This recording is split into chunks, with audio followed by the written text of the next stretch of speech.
twang more. I'm just impressed. How long have you not been in Texas that the twang is still existing? I haven't been in Texas since 1985. And so you can take the boy out of Texas, but you can't take the Texas out of the boy. Huh? That's right. You can always tell a Texan, you just can't tell him much.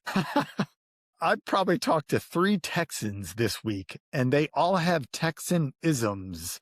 And so I don't know why there are so many Texan-isms, but they are all like wise and pithy. It's very entertaining. That's how we're bred down in the Republic. So we're going to start just like this then. Hey, I'm Dan Cooper, and welcome to the Sharpen Podcast, brought to you not only by Acumen, but by apparently the Republic of Texas. Acumen is an exclusive community of CEOs and business owners that help you grow, not only top line, business line, but also your storyline. And today we're actually going to focus on the storyline part of that, because we're going to be talking about this hidden cost of leadership. You have nonstop decisions and pressures and responsibility. And when that happens, the business keeps moving, but sometimes the leader's soul isn't keeping up. It falls behind. And so we're going to focus on that. And today, my guest is Merle Mees,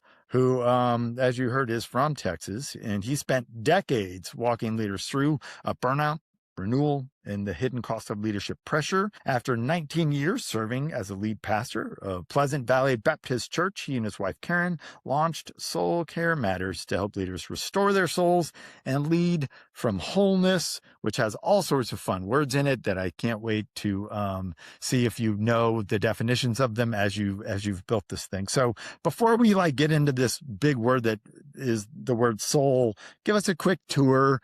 How did you get to here? And then what is this Soulcare Matters thing? Yeah, it's a loaded question.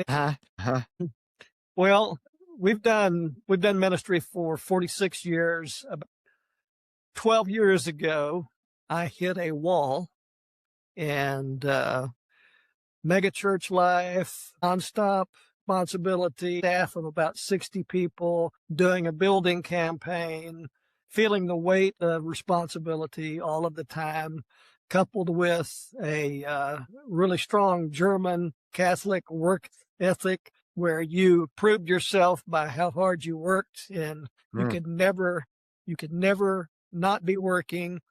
And so you couple all of that with probably just some brokenness in my own journey that I didn't realize. And there was one Saturday, we had 3 services, one Saturday that the dam broke of all the things I had probably pushed away. And I broke my hand on the stair rail of our home 2 hours before I went to preach.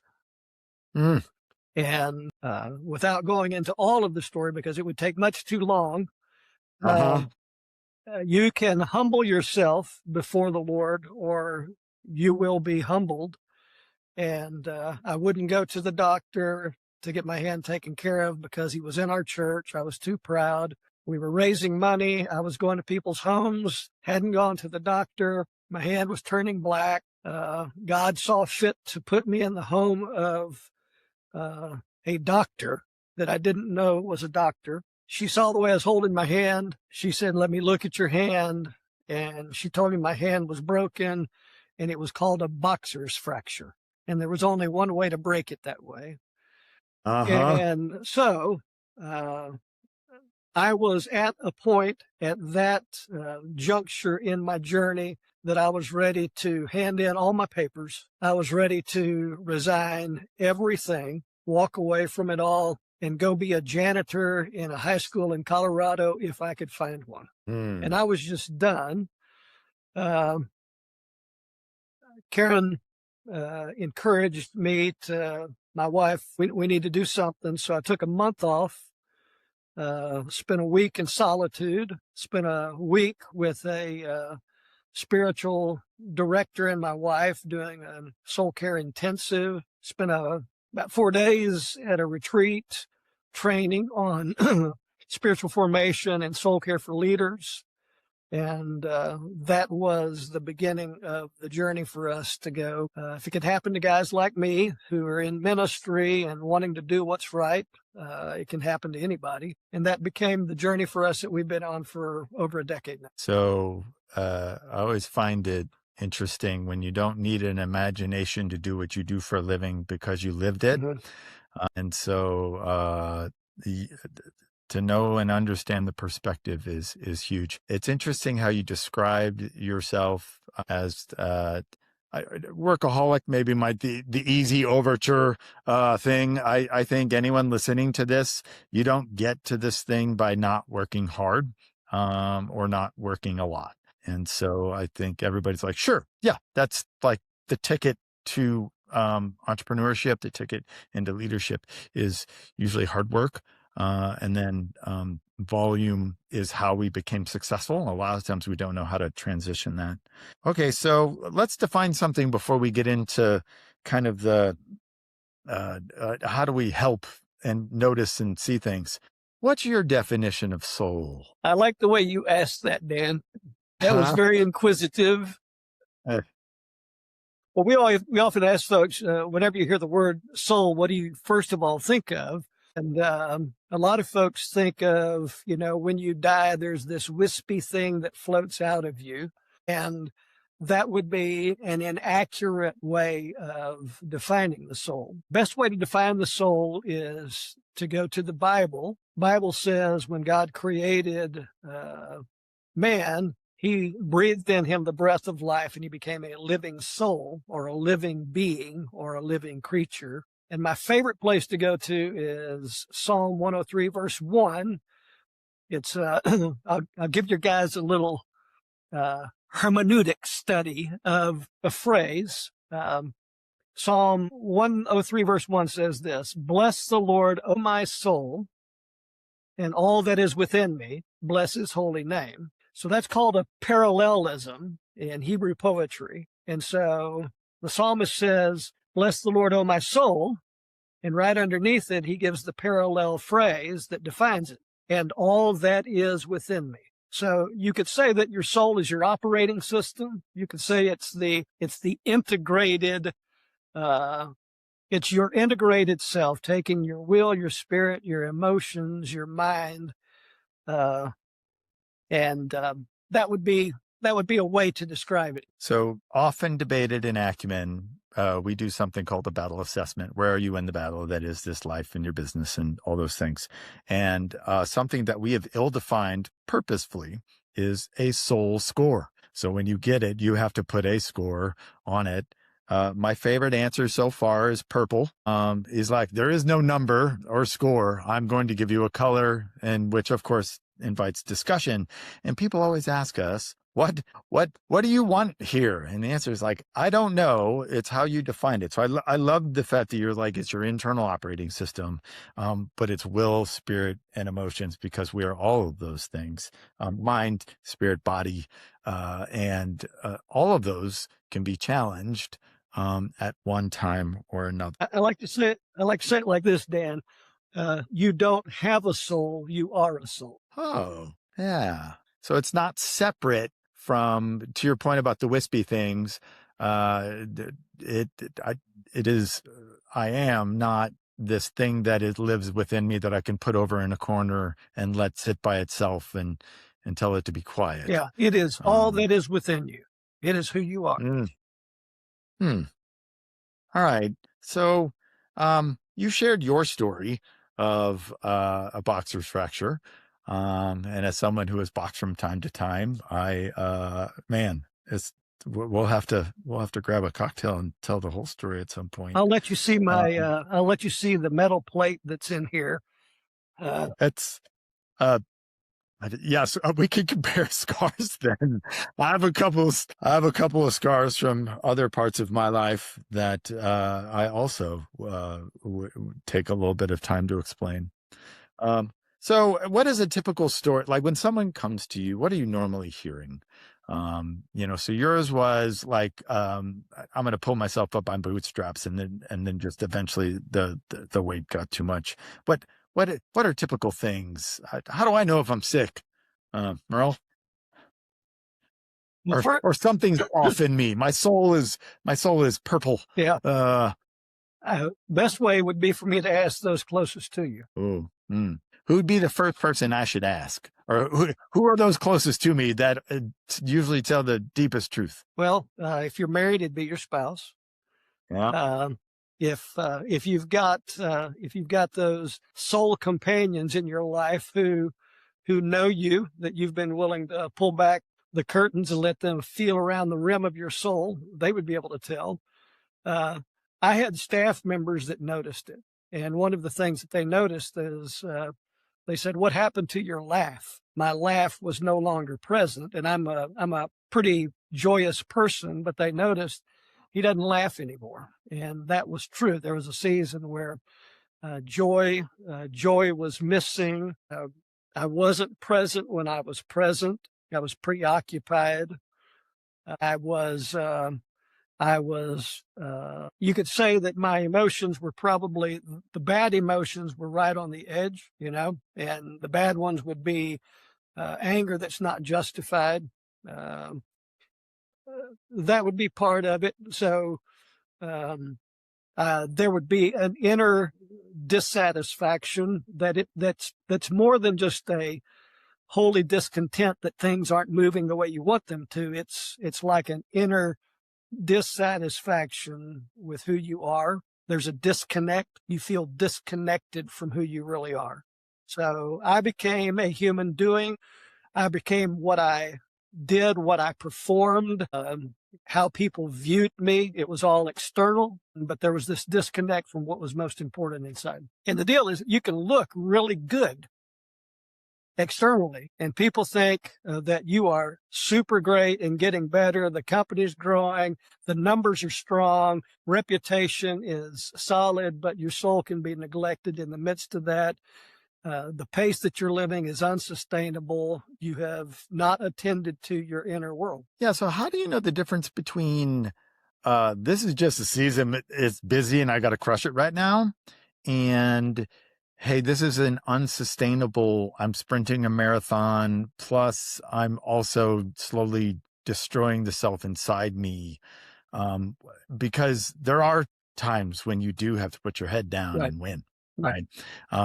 And so what's your take on that? Yeah, I always tell guys, beware of saying this is a season, especially if the season is a year long or a decade. That's not a season. That's a way of living. And yeah, there are times that you have to do that, but you can still take care of your soul in the midst of that. You can still do practices that actually will sustain you in the midst of that and actually help you be more productive. I mean, it isn't that this is an escape from work and you just need to gaze at your navel all the time. It is for the sake of your family, for the sake of your organization.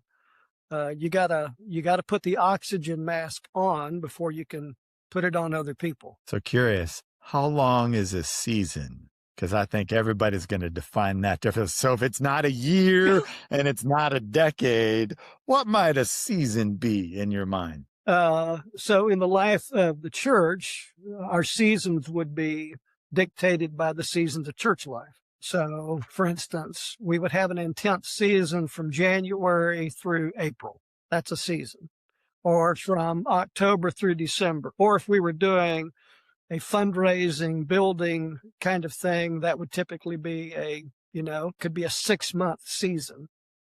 The challenge is if you do back to back to back to back to back to back to back seasons and you don't build any buffer whatsoever, then it just becomes a way of living. Yeah. So, if you translate that to corporate life, we're talking about a quarter or two.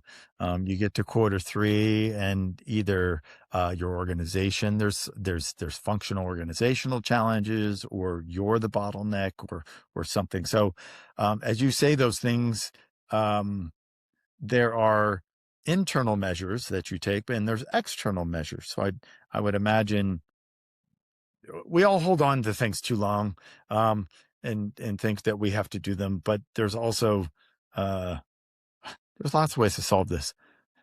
Where would you start? Like, okay, so I'm listening to this. I'm like, ooh, I might be starting season 3. How might you start to lean into this? I would say let's take a look at um, what are the patterns and the rhythms of your life right now. Let's take a look at that. Um, are there things that you can take off your plate? Because soul care isn't just another thing to add. It's kind of like when you talk about soul care, it's like, oh, great, more responsibility. Now I've got to do that. But if you go, if you think about it like this, Proverbs 4:23 says, above all else, guard your heart. Or we would say, above all else, guard your inner life because it's the wellspring of everything. If I'm not saying the most important thing about me is my soul, then what I'm saying is I've placed greater value on other things. Jesus put it like this: what does it profit a man to gain the whole world yet forfeit his soul? I met with a spiritual advisor who looked at me and he says, what good is it for you, Merle, to pastor a mega church, yet you have lost your soul? Because I had experienced so much soul depletion. And what I had to do was slowly start taking a look at the rhythms of my life. But I also had to take a look at what are the beliefs that I have, because the beliefs that I have were driving all of this. And part of my belief as a leader was it all rides on me all of the time. And the truth is, you can be the bottleneck for everything. If the entire company is dependent upon you and the proverbial bus comes and takes you out, you've not done a good job leaving, because you've got to be able to go, the company is bigger than me. If this organization that I've started has a kingdom purpose, then I have to do my best to build it and structure it and organize it in such a way that it can actually go on without me. So for me, I had to look at my theology, and my theology was off because I was in the center of it rather than God. And I thought that I was limitless, which I'm not. There's only one who's limitless, but I was acting as if I had no limits. And so I was like telling God, you aren't really needed here because I got this. I got this. Like the guy on the commercial. Mike's got this. But did you play football? Yeah, That's really what I did, but not very well. But not very I'm well. a small man. This did not play football. Yeah. So I'll press the BS button. Like, okay, that's nice. I can't have too many busy seasons. I'm glad you can take a season off. Good for you. That must be very nice in your life that you can take a season off. And you're just gonna structure your company so that I'm not real important. Yeah. BS. I would just say this. Tell me how that works out for you. The teacher shows up when the student is ready. That's right. Yeah. I mean, you can continue to do that, but I'm telling you, there's an old proverb that says the bow will break if you keep it always bent. Yeah. But there has to be. So I'm going to just say this, Dan, if the guys with acumen are Christians who happen to be CEOs and business owners, then you just have to ask yourself, really, where's the trust? Like guys I never took a Sabbath for years, never did. And I would break my arm patting myself on the back about how hard I worked and how I never took time off and I didn't do vacations. And I thought that I was living up to all of the standards of Linwood William Mees. When you're not working, you ought to be working. But you can't sustain that. You just can't. And I know this. I have learned that you work best from rest. So you've set it up. Let's go there. I think we've defined the problem, Yeah. if there is such a thing, Mm-hmm. right? So let's go. So what practices restore clarity, strength? Because there's cope and then there's thrive. So you started with rest. What else? Either string that out into some, and then what else is in there? Yeah. I like to think about it like this, Dan. You can live a driven life or you can live a drawn life, DRWN. And to be drawn means that you are drawn by this trust in God. You're drawn by this devotion to Him, as opposed to just living your life driven. I've done the driven thing. Consequently, I've had a heart attack and I've got 3 stents. And I've got a broken hand, and I've got a kidney thing, all because I know how to live driven. And let me just say this, and I'm going to get to my answer in just a minute. This is kind of like a pastor preaching. I'll get to my point after I tell you some stories. I do remember this was instructive for me as a young pastor. And hey, I did entrepreneurial work.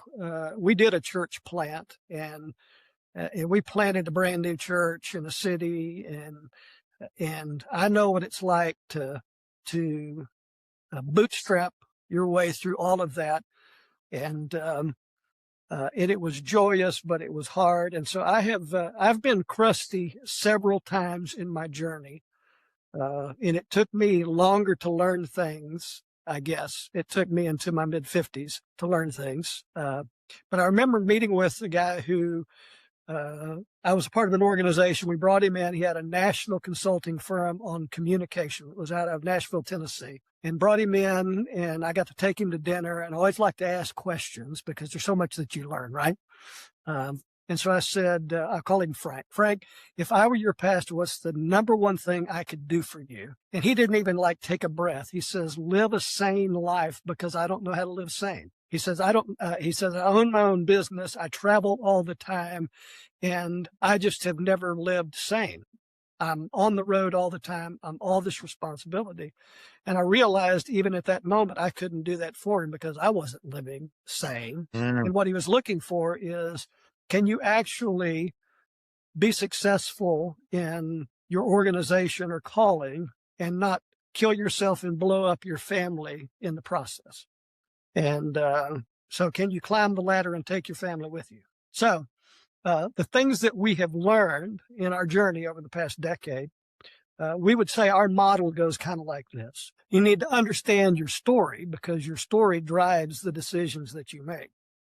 And if you don't have a grip on your story, your family of origin, things like your genogram and that, if you don't understand, well, I've got certain patterns in my life based upon my story, we think that's the first place to start. We talk about the importance of engaging Scripture in a way that is reflective and not just, I got to get through it. And it's slower. You slow down. Can't achieve that either. Come on, man. Well, you can. You can read through the Bible every year and still have a shrunken soul. Oh, come on. So slow down. Sorry. Yeah. Slow down. Yes. So sip, maybe not slam. Yeah. That's right. That's true. We talk about the importance of sustainable rhythms. And so sustainable rhythms just simply look at your life and go, what do you build into your life that is sustainable?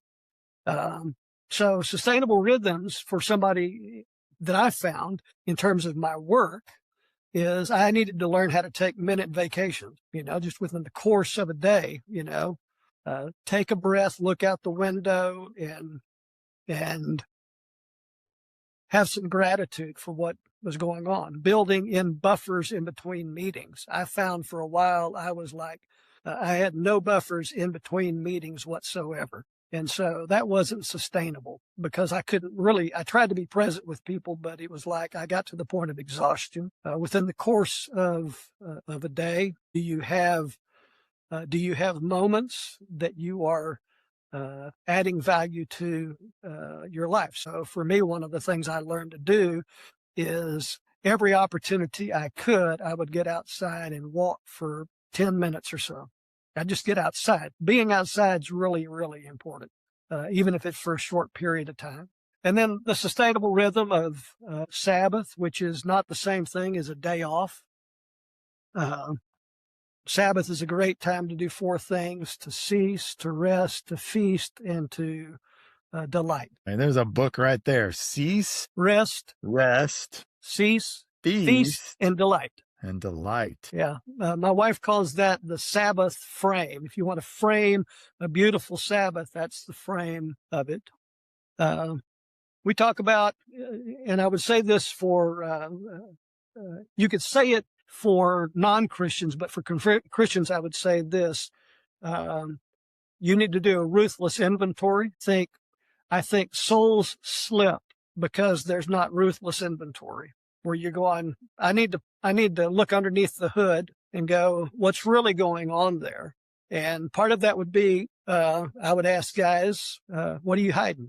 Because typically, if there's soul neglect, you're hiding stuff. And then we talk about the importance of having soul companions, real people in your life that are there for you and want what is best for you. People that'll ask really good questions, and then depend on the Spirit of God in all of this, because otherwise it just becomes you achieving something else. And then soul care becomes nothing more than another thing to wear you out. So you've been real open about the faithiness, and I haven't pulled on that string yet on purpose. So normally this question goes like this. We're a business-focused organization. People, performance, profit, excellence, all those things. And yet we're faith infused, right? We want to bring it with us. We want to integrate it. And then however it is infused in us and goes out in the world. And so you keep pulling on the Jesus thread. So let's go all in on there. So what does Jesus offer leaders that hustle culture never can? Jesus gets hustle. I mean, if you want to look at the greatest leader who's ever lived, he understands all of that. He understands the pressure. If you think about all that he faced, you think about all of the demands. And what's really interesting, I had never heard this before. A guy by the name of Dallas Willard was asked, whenever you think about the character quality of Jesus, what's the number one thing that comes to mind? And he goes, relaxed. And we all scratch our head and go, and his point is that Jesus wasn't frenetic. He was on purpose because he lived from depth of soul. He knew who he was. He knew what mattered the most. And so he wasn't pinballing around to everything. He knew how to say no. He knew how to say yes because he had this deeper sense about him. And so I would say what Jesus offers us in contrast to frenetic, and when we say this almost as a compliment, when somebody goes, how you doing? You go, well, I'm busy. I'm crazy busy, because crazy busy means you're really important. Crazy busy means you are hustled. Crazy busy means you're getting it done, but the deal is you're crazy. Jesus was never crazy busy. Jesus was purposeful. Jesus accomplished everything that he set out to do. And the thing that he offers us is this. He says, take my yoke upon you and learn from me, for I am gentle and humble in heart, and you will find rest for your souls, for my yoke is easy and my burden is light. So a leader, a business owner, needs to know about true rest. And that's what Jesus offers, because I don't know how you were in the businesses that you've had, but you probably measure your worth at times, maybe not now because you're so enlightened and you're the acumen guru, that you probably measured your worth based upon productivity and profit and what other people thought about how productive and profitable you were. I have no idea what you're talking about, Merle. You're probably talking about somebody else. I am two things. I know exactly how not to do everything, because I am good at doing it the wrong way first, which gives me the ability to ask great questions, because I know where you aren't supposed to be. So that helps people get to where they are. And no, I've never, ever put all of my self-worth and value in the title, platform, or a place, except every day that I have to try to remember every day that it's not who I am, and it's not good. I think that is an everyday challenge that I still have, whether you call it humility or whatever word you give that thing. Yes, all of that. Man, okay, so I've heard all this, and maybe there's a tinge in me. Where might I start? What's one thing that if I were to do anything, what's one? The first thing is you just have to be honest with yourself. That's the most important thing. Can you be honest where you are in your journey? Humans have a great ability to live self-deceived lives. And we don't want to look at sometimes the reality of what's going on. I had to do that simply because I was at a point that I was ready to give up and and I knew that this wasn't working. And so I had to do the really hard work of going, what's below the surface here? Why am I driven the way that I am driven? What is it about me?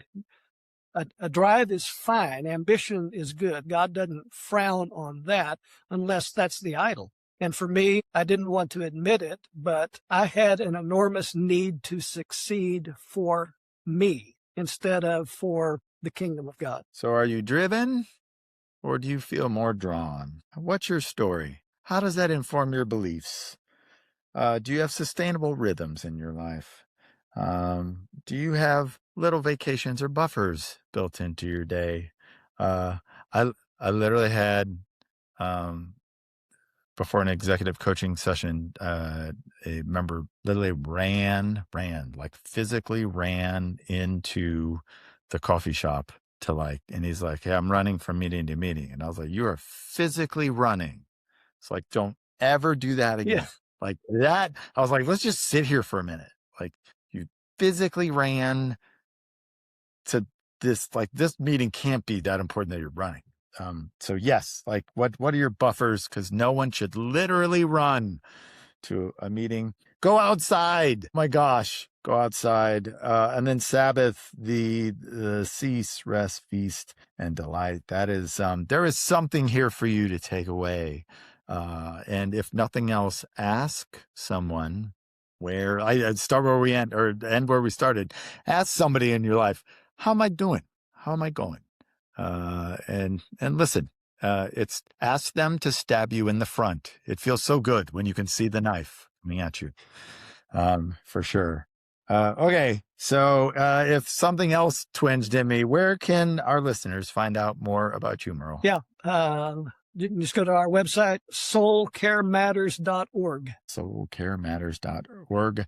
And he's probably the only Merle Mees on LinkedIn. That's Merle, and then a couple of E's in between the M and the S on the last name there.